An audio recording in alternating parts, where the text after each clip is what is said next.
குபேரா பொதுவாக 2 மொழிகள் எடுக்கக்கூடிய 2 மொழிகள் இருக்கிற மிகப்பெரிய ஹீரோக்களை வச்சு படம் பண்ணாலே இருக்கக்கூடிய மிகப்பெரிய சவால் என்னன்னா, அந்த ஹீரோடைய ஆடியன்ஸையும் நம்ம வந்து சாட்டிஸ்ஃபை பண்ணணும், இந்த ஹீரோடைய ஆடியன்ஸையும் சாட்டிஸ்ஃபை பண்ணணும்.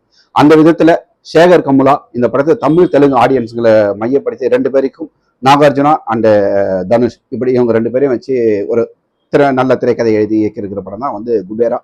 இந்த படத்துடைய கதை என்னன்னா, ஒரு மிகப்பெரிய ஸ்கேம், ஒரு எரிபொருள், இந்தியாவுடைய எரிபொருளை வந்து அதை சுற்றி நடக்கக்கூடிய ஒரு பெரிய ஸ்கேமும், அதை அரசாங்கத்திலிருந்து கையகப்படுத்த நினைக்கக்கூடிய ஒரு மிகப்பெரிய பிஸ்னஸ்மேன். அவர் வந்து லஞ்சமா கொடுக்கக்கூடிய ஒரு 1,00,000 கோடியை ஒரு பிச்சைக்காரங்க 5 பேரை வச்சு அவங்க மூலயமா போலியான ஒரு ஆவணங்களை தயாரித்து, போலியான கம்பெனிகளை தயாரித்து அதை எப்படி கொடுக்குறாரு, அதை கொடுக்கக்கூடிய பணியை நாகார்ஜுனா கிட்ட ஒப்படைக்கப்படுது. நாகார்ஜுனா ஒரு நேர்மையான சிபிஐ அதிகாரியா இருக்காரு. ஆனால் அவர் எப்படி இந்த ஸ்கேமுக்குள்ள வந்து மாட்டுறாரு, ஏன் மாட்டுறாரு, இந்த 5 பிச்சைக்காரர்கள் மூலமா அந்த பணம் வந்து கரெக்டா போய் சேருதா, அந்த 5 பிச்சைக்காரர்கள் ஒருத்தர் தனுஷ், அவருடைய பேர்ல போடக்கூடிய பணம் கரெக்டா போய் சேருதா, தனுஷ் வந்து பிச்சைக்காரனா அந்த பணத்தை எடுத்துக்கிறாரா இல்ல கொண்டு போய் சேர்க்கிறாரா, இல்லை இவங்க 2 பேரும் சேர்ந்து அரசாங்கத்தில் ஒப்படைக்கிறோம். இப்படி ஒரு சிக்கலான ஒரு திரைக்கதையில ரொம்பவே நல்லா பண்ணியிருக்காரு சேகர் கமுலா.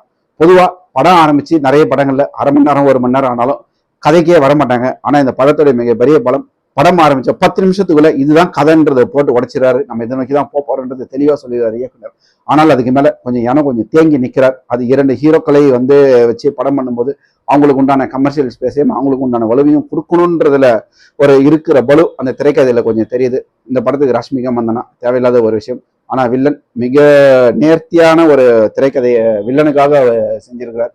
ஒரு 3 கேரக்டர், ஹீரோ வில்லன், இப்படி 3 பேரை சுத்தி நடக்கக்கூடிய திரைக்கதை பின்னல்ல ஒரு சிறந்த ஒரு திரைக்கதைன்னு சொல்லலாம். காட்சி அமைப்பும் அந்த மாதிரி ஒரு விறுவிறுப்பா தான் செஞ்சிருக்க. இன்னும் கொஞ்சம் விறுவிறுப்பா செஞ்சிருக்கலாம்.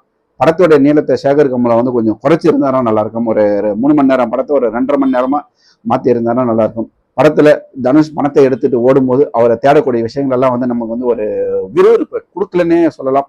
ஏன்னா அந்த அடியாட்கள் எல்லாம் ஒரு ஏப்ப சாப்பையா தேடுற மாதிரியான ஒரு விஷயமா இருக்குது. ஏன்னா அவ்வளோ பெரிய பிசினஸ் மேன்கிட்ட அடியாளுங்க ரொம்ப வேகமா வேலை செய்யணும், ரொம்ப இதுவா பண்ணணும். அதே மாதிரி ஒரு பாடல், இந்த மாதிரி சில விஷயங்கள் வந்து நமக்கு வந்து கொஞ்சம் தொய்வை ஏற்படுத்தினாலும் ஆனா திரைக்கதையை நல்லா செஞ்சிருக்காருன்னே சொல்லலாம். குபேரா தனுஷுக்கு தமிழ்ல வந்து ஒரு பெரிய இடத்துல உட்கார வைக்குமா அப்படின்றது 2 மொழியிலும் ஓடக்கூடிய ஒரு எப்படி வெற்றி அடையுதுன்றதை பார்த்து தான் சொல்ல முடியும். ஆடியன்ஸ் தான் அதுக்கு வந்து ஒரு பதில சொல்லணும்.